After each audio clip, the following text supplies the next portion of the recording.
بسم اللہ الرحمن الرحیم۔ قوم لوط علیہ السلام۔ حضرت لوط علیہ السلام کی قوم اور ان کی بیوی پر اللہ قہار کا عذاب کیوں آیا، کن جرائم کی ارتکاب کی وجہ سے آیا، اور کس وجہ سے اللہ تعالیٰ نے لوط علیہ السلام کی قوم کی بستیوں کو الٹ کر زمین پر دے مارا، تو میں قرآن اور حدیث کی روشنی میں مکمل واقعہ آپ کو سنانے والا ہوں۔ حضرت لوط علیہ السلام حضرت ابراہیم علیہ السلام کی بائی ہاران بن تارہ کے بیٹے اور حضرت ابراہیم علیہ السلام کی بھتیجی تھے۔ حضرت لوط علیہ السلام کا حضرت ابراہیم علیہ السلام کی دعوت پر ایمان اور ہجرت۔ فرمان الہی ہے ترجمہ۔ پس لوط علیہ السلام ابراہیم علیہ السلام پر ایمان لے آئے۔ سورۃ العنکبوت آیت نمبر 26۔ حضرت ابراہیم علیہ السلام نے جب قوم کو توحید کی دعوت پیش کی تو خاندان کے افراد سمیت پوری قوم آپ علیہ السلام کی مخالف ہو گئی اور آپ علیہ السلام کے خلاف سازشیں کرنے لگی۔ حضرت ابراہیم علیہ السلام کی دعوت توحید پر آپ علیہ السلام کی زوجہ محترمہ حضرت سارہ علیہ السلام اور آپ علیہ السلام کی بھتیجی حضرت لوط علیہ السلام ایمان لائے۔ اللہ تعالیٰ کی اجازت سے آپ علیہ السلام نے اپنے خاندان اور قوم کو چھوڑ کر ملک شام کی طرف ہجرت کی، تو اس وقت آپ علیہ السلام کی بیوی حضرت سارہ علیہ السلام اور آپ علیہ السلام کی بھتیجی حضرت لوط علیہ السلام بھی آپ علیہ السلام کے ساتھ تھے۔ حضرت ابراہیم علیہ السلام نے ہجرت کرنے کے بعد شام کی سرزمین میں قیام کیا۔ حضرت لوط علیہ السلام کی صدوم میں رہائش۔ ملک شام پہنچنے کے بعد حضرت ابراہیم علیہ السلام نے حضرت لوط علیہ السلام کو اسلام کے احکامات سکھا کر غور زغر کے علاقے صدوم شہر میں رہائش اختیار کرنے اور وہاں کے لوگوں کو اللہ تعالیٰ کی دین کی طرف بلانے کی ذمہ داری سونپی۔ صدوم اور اس کے آس پاس کے علاقے بڑے زرخیز تھے۔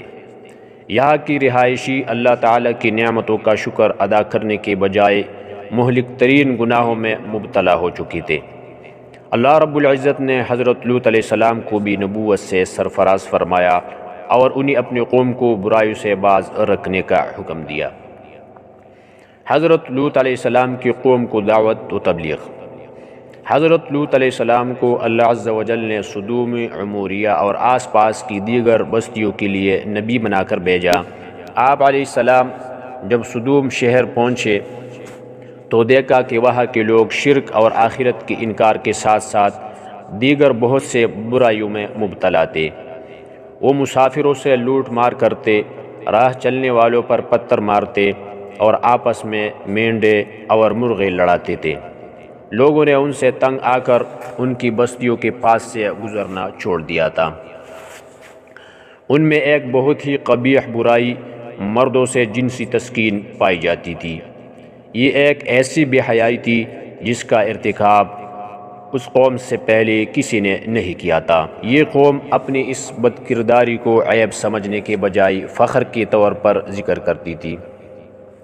حضرت لوط علیہ السلام نے اپنی قوم کو بڑے نرم لہجے میں بے حیائی اور حرام کاموں کے ارتکاب پر گزشتہ اقوام کو ملنے والی سزائیں بتاتے ہوئے شرافت اور پاک دامن زندگی گزارنے کی تعلیم دی، اور انہیں بتایا کہ اے میری قوم، تم اپنے آپ کو انسانیت کے معیار سے نیچے گرا چکے ہو۔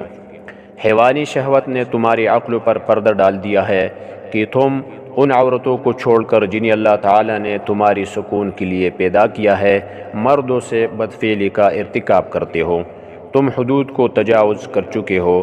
اب بھی تمہارے پاس وقت ہے کہ تم جرائم اور برائیوں کو چھوڑ کر اللہ سبحانہ و تعالیٰ کے فرمان بردار بندے بن کر زندگی گزارو، اسی میں تم سب کی بھلائی ہے۔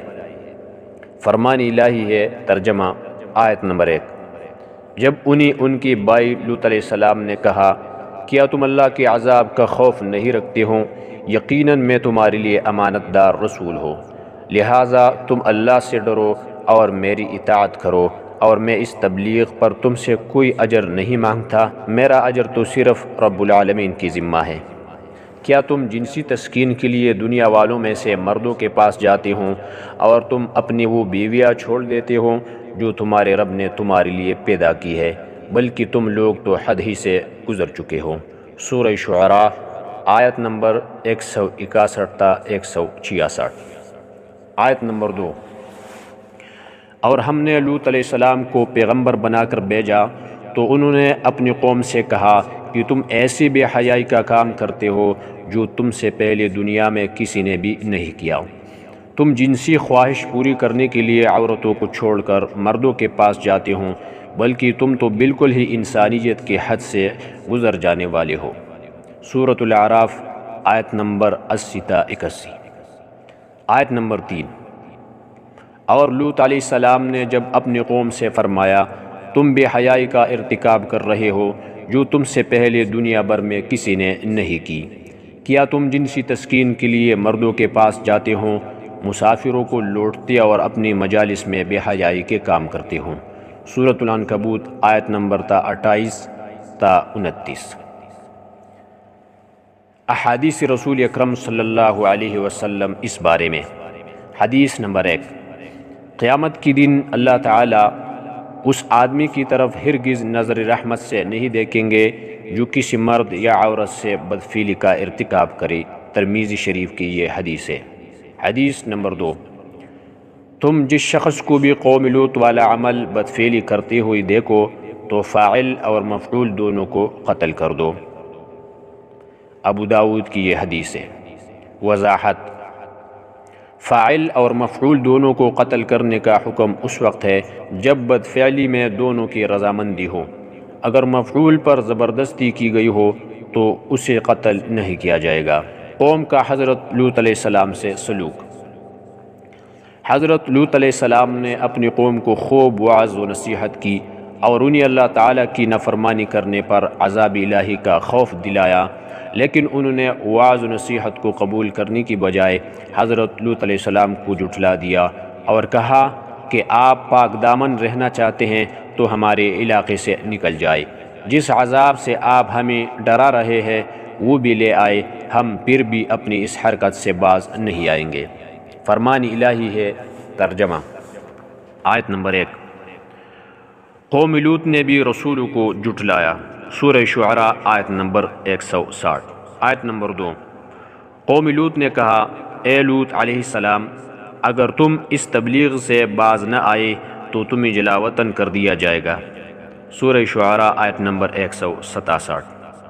آیت نمبر 3، ان لوط علیہ السلام کی قوم کا جواب بس یہی تھا کہ وہ آپس میں کہنے لگے ان لوگوں لوط علیہ السلام اور ان پر ایمان لانے والوں کو اپنی بستی سے نکال لو، یہ لوگ بڑے پاک صاف بنتے ہیں۔ سورۃ الاعراف آیت نمبر 82۔ آیت نمبر 4، پس ان کی قوم کا جواب یہی تھا کہ انہوں نے کہا اگر تم سچے ہو تو ہم پر اللہ کا عذاب لے آؤ۔ سورۃ العنکبوت آیت نمبر 29۔ حضرت لوط علیہ السلام کی اللہ کے حضور دعا۔ حضرت لوط علیہ السلام نے اپنی قوم کو بڑے نرم لہجے میں وعظ و نصیحت کی، لیکن چند لوگوں کے علاوہ کسی پر بھی اس کا اثر نہ ہوا، اور قوم نے آپ علیہ السلام کو مختلف تکالیف پہنچانے کے ساتھ ساتھ عذاب کا مطالبہ بھی کر دیا۔ آپ علیہ السلام نے اللہ کے حضور دعا مانگی۔ فرمان الہی ہے، رب انصرنی علی القوم المفسدین۔ ترجمہ، اے میرے رب، ان فسادی لوگوں کے مقابلے میں میری مدد فرما۔ سورۃ العنکبوت آیت نمبر 30۔ دوسری آیت، رب نجنی و اہلی مما یعملون۔ ترجمہ، اے میرے پروردگار، جو یہ کام کر رہے ہیں اس معاشرے سے مجھے اور میرے اہل و عیال کو نجات دے۔ سورہ شعراء آیت نمبر 169۔ حضرت لوط علیہ السلام کی دعا قبول اور فرشتوں کی آمد۔ جب حضرت لوط علیہ السلام نے اللہ تعالیٰ سے قوم کے خلاف مدد طلب کی تو اللہ تعالیٰ نے قوم لوط کو ہلاک کرنے کے لیے فرشتے بھیجے اور انہیں یہ بھی حکم دیا کہ وہ قوم لوط کو ہلاک کرنے سے پہلے حضرت ابراہیم علیہ السلام کو ان کے بیٹے اسحاق اور پوتی یعقوب علیہ السلام کی خوشخبری بھی دے۔ چنانچہ اللہ تعالیٰ کے فرشتے پہلے حضرت ابراہیم علیہ السلام کے پاس آئے اور انہیں بیٹے اور پوتی کی خوشخبری سنائی۔ پھر حضرت ابراہیم علیہ السلام کو یہ بھی بتا کہ ہمیں قوم لوط کو ہلاک کرنے کے لیے بھیجا گیا ہے۔ حضرت ابراہیم علیہ السلام نے جب فرشتوں کی زبانی قوم لوط کی ہلاکت کی خبر سنی تو ہمدردی کا اظہار کرتے ہوئے قوم لوط کی جانب سے دفاع کے طور پر کہنے لگے کہ تم اس قوم کو کیسے ہلاک کرنے جا رہے ہو جس میں اللہ تعالیٰ کی برگزیدہ نبی لوط علیہ السلام بھی موجود ہے۔ فرشتوں نے عرض کیا ہم یہ سب جانتے ہیں، ہمیں حکم دیا گیا ہے کہ ہم پورے قوم کو ہلاک کر دیں سوائے لوط علیہ السلام اور ان کے خاندان کے، البتہ لوط علیہ السلام کی بیوی بھی عذاب الہی کا شکار ہوگی۔ فرمان الہی ہے۔ ترجمہ: جب ہمارے بھیجے ہوئے فرشتے اسحاق علیہ السلام کی خوشخبری لے کر ابراہیم علیہ السلام کے پاس آئے تو انہوں فرشتوں نے یہ خوفناک خبر دیتے ہوئے کہا کہ ہم اس بستی سدوم والوں کو ہلاک کرنے والے ہیں، اس لیے کہ یہاں کے رہنے والے ظالم گناہگار ہیں۔ ابراہیم علیہ السلام نے کہا وہاں تو لوط علیہ السلام بھی موجود ہے، تم انہیں کیسے ہلاک کرو گے؟ فرشتوں نے کہا ہم خوب جانتے ہیں کہ وہاں کون کون ہے، بلا شبہ ہم لوط علیہ السلام اور ان کے خاندان کو بچا لیں گے سوائے ان کی بیوی کے جو پیچھے رہ جانے والوں میں سے ہوگی۔ سورۃ العنکبوت آیت 31 تا 32۔ آیت نمبر 2۔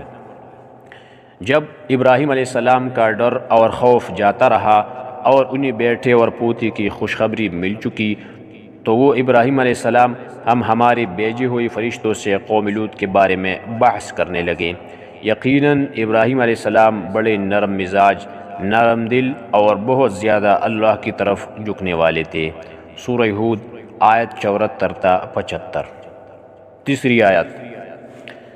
ابراہیم علیہ السلام نے کہا اے اللہ کے بھیجے ہوئے فرشتوں، تمہارا یہاں آنے کا کیا مقصد ہے؟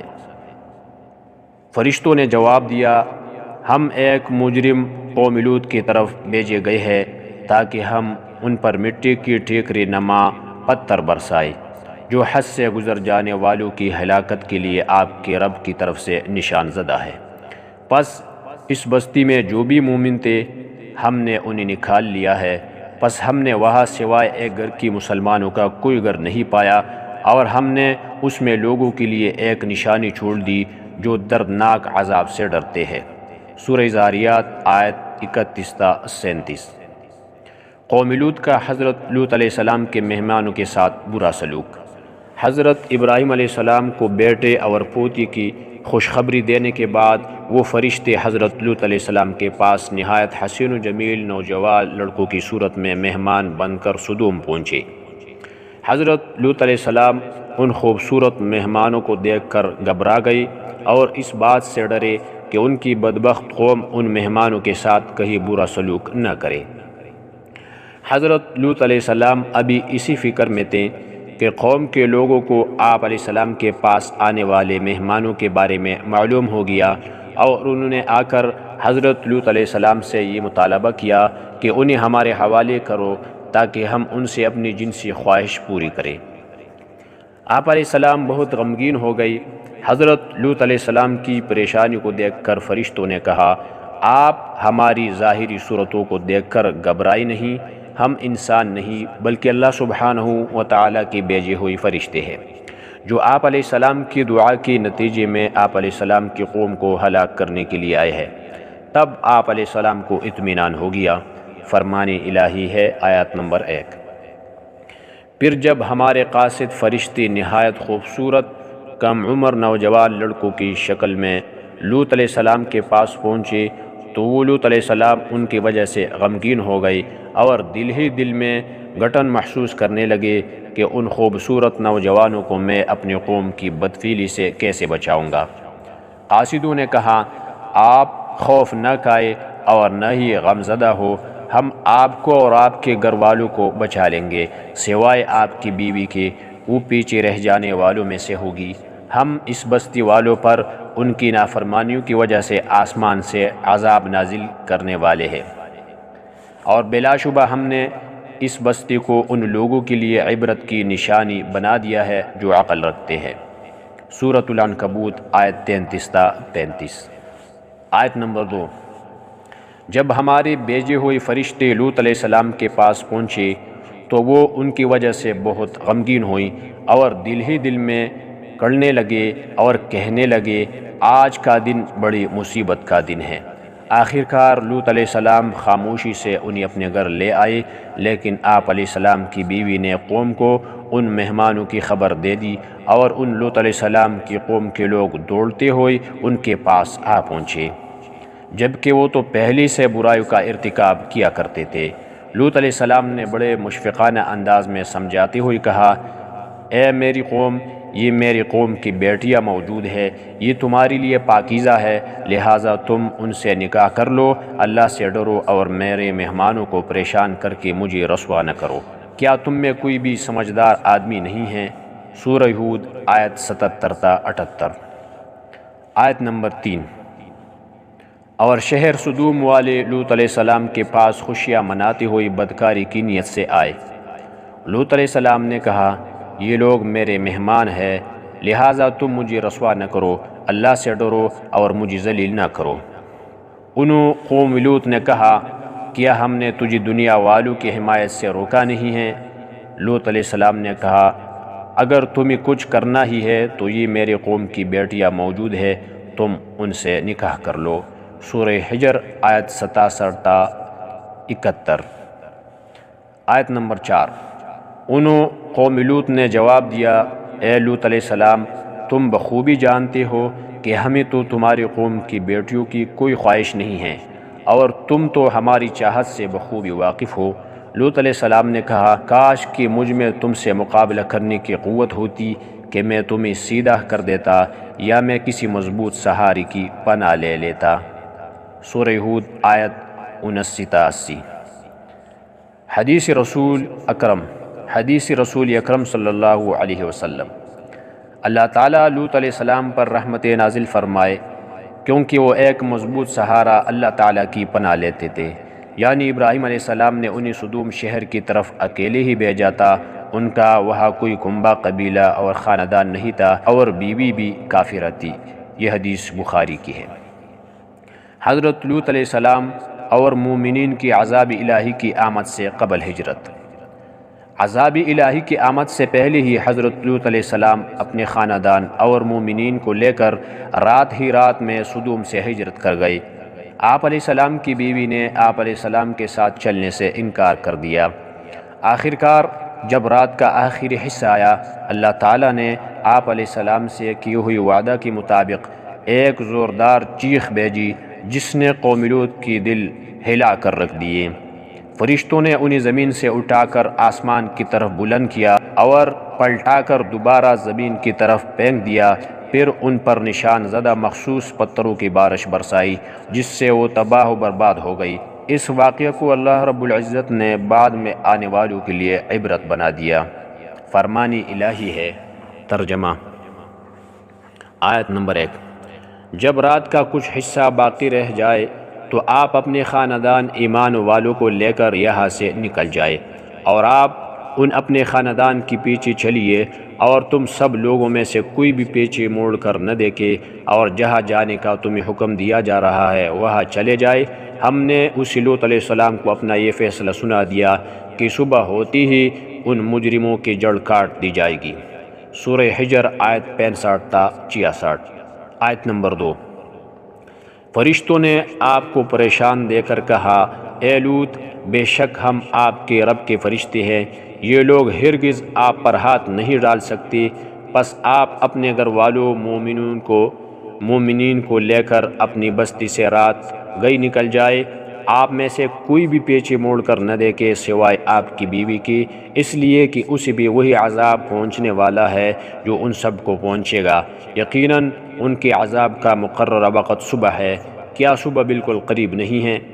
پھر جب ہمارا حکم عذاب آ پہنچا تو ہم نے اس بستی کو الٹ کر اس کا اوپر کا حصہ نیچے کر دیا اور ان پر تہ بتہ کنکریلے پتھر برسائے، جن میں سے ہر پتھر پر تمہارے رب کی طرف سے نشان لگے ہوئے تھے، اور وہ بستی ان ظالموں قریش مکہ سے کچھ بھی دور نہیں ہے۔ سورہ ہود آیت 81 تا 83۔ آیت نمبر 3۔ آخرکار ہم نے انہیں اور ان کے تمام اہل و عیال کو نجات عطا فرمائی، سوائے اس بڑھیا لوط علیہ السلام کی بیوی کے جو پیچھے رہنے والوں میں سے تھی۔ پھر باقی تمام لوگوں کو ہم نے ہلاک کر دیا، اور ہم نے ان پر پتھروں کی بارش برسائی، پس بڑی ہی بری بارش تھی جو ان ڈرائے گئے لوگوں پر برسی۔ بے شک اس میں بھی عبرت ہے، لیکن ان میں سے اکثر لوگ ایمان والے نہیں تھے۔ سورہ شعراء آیت 170 تا 174۔ آیت نمبر 4۔ اور یقیناً اس لوط علیہ السلام نے انہیں ہمارے پکڑ سے ڈرایا تھا، مگر انہوں نے اس تنبیہ ڈرانے والی بات میں شک کیا، اور انہوں نے اس لوط علیہ السلام سے ان کے مہمانوں سے برائی کا مطالبہ کیا۔ پس ہم نے ان کی آنکھوں کو بے نور بنا دیا اور کہہ دیا تم میرے عذاب اور میرے تنبیہ کا مزہ چکھو، اور یقینی بات یہ ہے کہ صبح سویرے ہی انہیں دائمی ہمیشہ کے عذاب نے آ گھیرا، پس تم میرے عذاب اور تنبیہ کا مزہ چکھو۔ سورۃ القمر آیت 36 تا 39۔ آیت نمبر 5۔ اور اسی اللہ نے قوم لوط کی بستیوں کو الٹ کر زمین پر دے مارا، پھر ان بستیوں کو اس پتھروں کی بارش نے ڈانپ لیا۔ سورہ نجم آیت 53 تا 54۔ آیت نمبر 6۔ پھر ہم نے انہیں لوط علیہ السلام اور ان کے گھر والوں کو بچا لیا، سوائے ان کی بیوی کی، وہ پیچھے رہنے ہلاک ہونے والوں میں ہی رہی، اور ہم نے ان پر خصوصی پتھروں کی بارش برسائی، پس آپ دیکھ لیجئے ان مجرموں کا انجام کیسا ہوا۔ سورۃ الاعراف آیت 83 تا 84۔ قوم لوط کو ہلاک کرنے کے بعد اللہ تعالیٰ نے ان بستیوں کی جگہ ایک بدبودار جیل بحر میت کے نام سے بنا دی، جس کے پانی اور ارد گرد کی زمین سے کوئی فائدہ نہیں اٹھایا جا سکتا۔ یہ اللہ تعالیٰ کی طرف سے اس کی عظمت، قدرت اور اس کی پکڑ کی ایک نشانی ہے۔ سمجھدار لوگ قوم لوط کے انجام سے سبق حاصل کرتے ہوئے ان برائیوں، ہم جنس پرستی وغیرہ سے بچتے ہیں جو ان کے اندر موجود تھے، جبکہ بے سمجھ لوگ ان جرائم کا ارتکاب کر کے اپنے آپ کو عذاب الہی کا مستحق بنا لیتے ہیں، جن کی وجہ سے قوم لوط ہلاک ہوئی۔ اللہ سبحانہ و تعالی ہم سب کو ان جرائم سے بچنے کی توفیق عطا فرمائے جو قوم لوط کی ہلاکت کا سبب بنے، اور ہمیشہ ہم پر اپنی رحمت کا نزول فرمائیں تاکہ ہماری دنیا کی زندگی بھی خوشحالی میں گزرے اور آخرت میں بھی جنت الفردوس کا داخلہ نصیب ہو۔ اللہ تعالیٰ کی رحمت کے حصول کے لیے یہ دعا پڑھیے: اللہم رحمتک ارجو فلا تکلنی الی نفسی طرفۃ عین واصلح لی شانی کلہ لا الہ الا انت۔ ترجمہ: اے اللہ، میں آپ کی رحمت کا طلبگار ہوں، مجھے ایک لمحہ کے لیے بھی میرے نفس کے حوالے نہ کرنا اور میرے تمام معاملات درست فرما دیجیے، آپ کے علاوہ کوئی معبود برحق نہیں ہے۔